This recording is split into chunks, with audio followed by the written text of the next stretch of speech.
బంగ్లాదేశ్లో పరిస్థితి చేయి దాటిపోయి ప్రధాని పారిపోయే స్థితికి చేరింది. మిలిటరీ హస్తంలోకి దేశం వెళ్లిపోయింది. రగులుతున్న మంటలు ఆపటం ఎవరి వల్ల కావటం లేదు. నిన్నటి వరకు ప్రధాని దిగిపోవాలని కోరుకున్న నిరసనకారులు ప్రధాని పలాయనం తర్వాత కూడా రెచ్చిపోతూనే ఉన్నారు. ఇప్పటికే వందల ప్రాణాలు బలవగా ఏ క్షణం ఏం జరుగుతుందో తెలియక మిలిటరీకి కూడా మైండ్ పోతోంది. ఇంతకీ బంగ్లాదేశ్లో ఈ పరిస్థితి ఎందుకు వచ్చింది? అక్కడ శాంతి నెలకొంటుందా? పడిపోయిన ప్రజాస్వామ్యం మళ్ళీ ప్రాణం పోసుకుంటుందా? బంగ్లాదేశ్ భవిష్యత్ ఏంటి? Let's focus.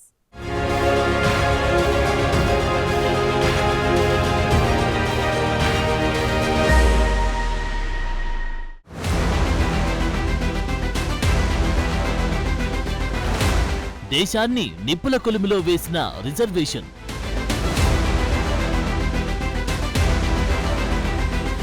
ప్రధాని పలాయనం తర్వాత కూడా ఆగని మంట,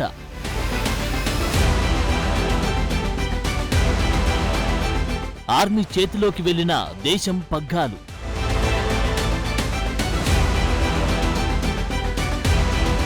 నోబెల్ గ్రహీత ఆధ్వర్యంలో తాత్కాలిక పాలన,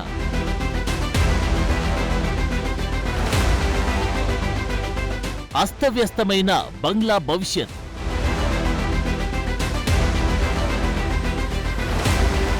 బంగ్లాదేశ్లో ఐదోసారి ప్రభుత్వం స్థాపించిన ప్రధాని షేక్ హసీనాకు ఇది అనూహ్యంగా వచ్చిన షాక్. సరిగ్గా 7 నెలల కిందట జనవరి 7న బంగ్లాదేశ్లో సాధారణ ఎన్నికలు జరిగాయి.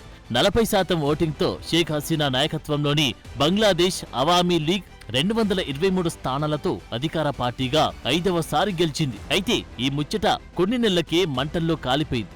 నెలలుగా కొనసాగుతున్న బంగ్లాదేశ్ నిరసనలు ఇప్పటికీ దేశాన్ని అల్లకల్లోలం చేస్తున్నాయి. విద్యార్థులు రోడ్లపైకి వచ్చి ఆందోళనలు, నిరసనలు చేస్తున్నారు. వారి భవిష్యత్ కోసం చేస్తున్న ఈ పోరాటంలో వారితో పాటు వందల మంది ప్రాణాలు కోల్పోయారు.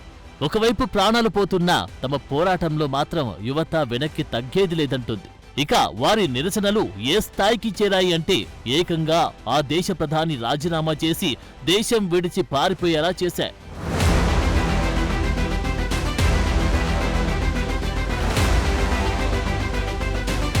ఇంతలా బంగ్లాదేశ్ అగ్నిగుండంలా మారడానికి అసలు కారణం రిజర్వేషన్ల అంశం. భారతదేశం నుంచి పాకిస్తాన్తో కలిసి బంగ్లాదేశ్ కూడా ఒక దేశంగా విడిపోయిన తర్వాత భారతదేశం సహాయంతో 1971లో స్వతంత్ర దేశంగా ఏర్పడింది. అయితే బంగ్లాదేశ్ స్వాతంత్రంలో ప్రాణత్యాగం చేసిన ఫ్రీడమ్ ఫైటర్ కుటుంబాలకు అప్పటి ప్రభుత్వం రిజర్వేషన్లను కల్పించింది. మొత్తం ప్రభుత్వ ఉద్యోగాల్లో వారికి 30% రిజర్వేషన్లు ఇస్తూ నిర్ణయం తీసుకుంది. ఈ రిజర్వేషన్లను తగ్గించాలంటూ చాలా ఏళ్ల నుంచి విద్యార్థులు పోరాటం చేస్తున్నారు. ఈ క్రమంలోనే మధ్యలో కొన్నాళ్లు ఆ రిజర్వేషన్లను పక్కన పెట్టారు. అయితే ఇటీవల 5వసారి ప్రధానిగా గద్దెనెక్కిన హసీనా తిరిగి ఆ రిజర్వేషన్లను తీసుకొచ్చారు. దీంతో జూలై 1వ తేదీ నుంచి మరోసారి దేశంలో ఆందోళన చెలరేగింది.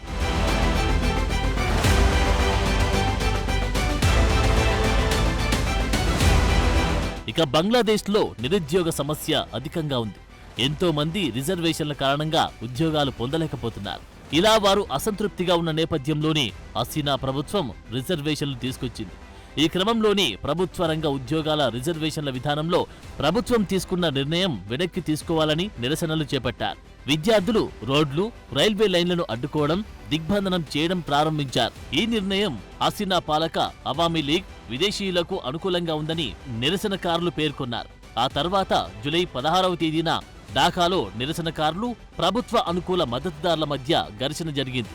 రిజర్వేషన్ల ఆందోళనలో తొలిసారి హింస చెలరేగి ప్రాణనష్టం జరిగింది. ఈ క్రమంలోనే ఆందోళనలు నివారించేందుకు ప్రధాని హసీనా చేసిన విజ్ఞప్తిని విద్యార్థులు తిరస్కరించారు. ఆందోళనకారులను అదుపులోకి తెచ్చేందుకు ప్రభుత్వం ఇంటర్నెట్ బ్లాకౌట్ విధించింది.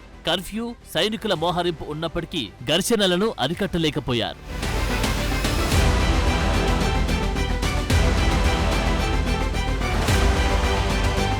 అదే సమయంలో జూలై 21వ తేదీన బంగ్లాదేశ్ సుప్రీంకోర్టు ప్రభుత్వ ఉద్యోగాల విషయంలో హసీనా ప్రభుత్వం తీసుకున్న నిర్ణయానికి వ్యతిరేకంగా తీర్పునిచ్చింది. దీంతో అప్పటి వరకు ఆందోళనలు చేస్తున్న విద్యార్థులు, నిరసనకారులు కాస్త శాంతించారు. కానీ ఈ కోర్టు తీర్పు ఆ దేశంలో ఎంతో కాలం శాంతిని నిలబెట్టలేకపోయింది. కోర్టు తీర్పును హసీనా ప్రభుత్వం ఛాలెంజ్ చేసింది.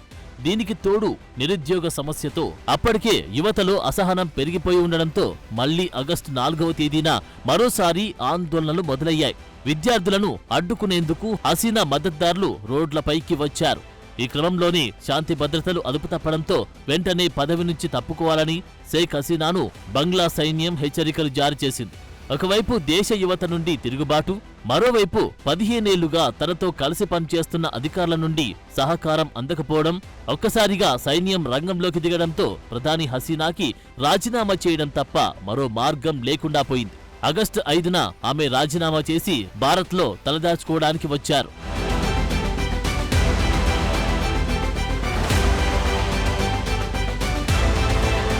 రాజీనామాతో బంగ్లాదేశ్ ప్రధాని హసీనా 15 సంవత్సరాల అధికారానికి ఎండ్ కార్డు పడింది.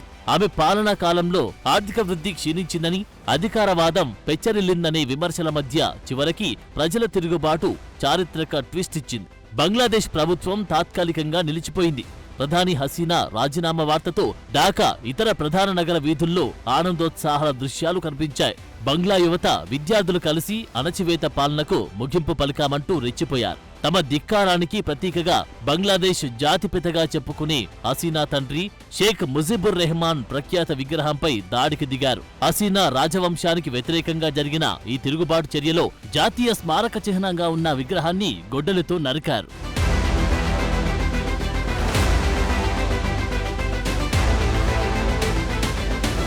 హసీనా రాజీనామా నేపథ్యంలో ఆ దేశ మిలిటరీ పాత్ర ఫోకస్లోకి వచ్చింది. బంగ్లాదేశ్ జాతీయ టెలివిజన్ ప్రసంగంలో Bangladesh army chief general Waker Uzzaman Hasina పదవీ విరమణ చేసినట్లు ధృవీకరించారు. అయితే దేశంలో సాధారణ పాలన పునరుద్ధరించడానికి, అధికార మార్పును పర్యవేక్షించడానికి సైన్యం మధ్యంతర ప్రభుత్వాన్ని ఏర్పాటు చేస్తుందని ప్రకటించారు.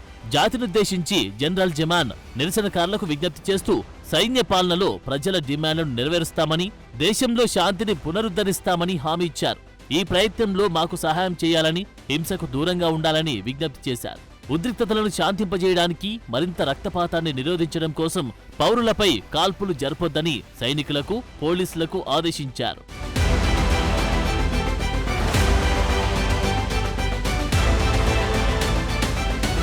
అయితే తాత్కాలిక ప్రభుత్వ ప్రకటన కొంత ఉపశమనం ఇచ్చినప్పటికీ అదే స్థాయిలో దేశంలో భయాందోళనకు కూడా కారణమైంది. చాలా మంది బంగ్లాదేశీయులు ఈ మార్పు ప్రజాస్వామ్యంలో సమ్మిళిత రాజకీయ వ్యవస్థకు దారితీస్తుందని భావిస్తున్నారు. పాలనలో మిలిటరీ ప్రమేయం సుదీర్ఘకాలం దేశంలో అస్థిరతకు దారితీస్తుందని భయాలు కలిగిస్తోంది. గతంలో బంగ్లాదేశ్ అనుభవించిన సైనిక పాలన తిరిగి రావచ్చని ఆందోళన పెంచుతోంది.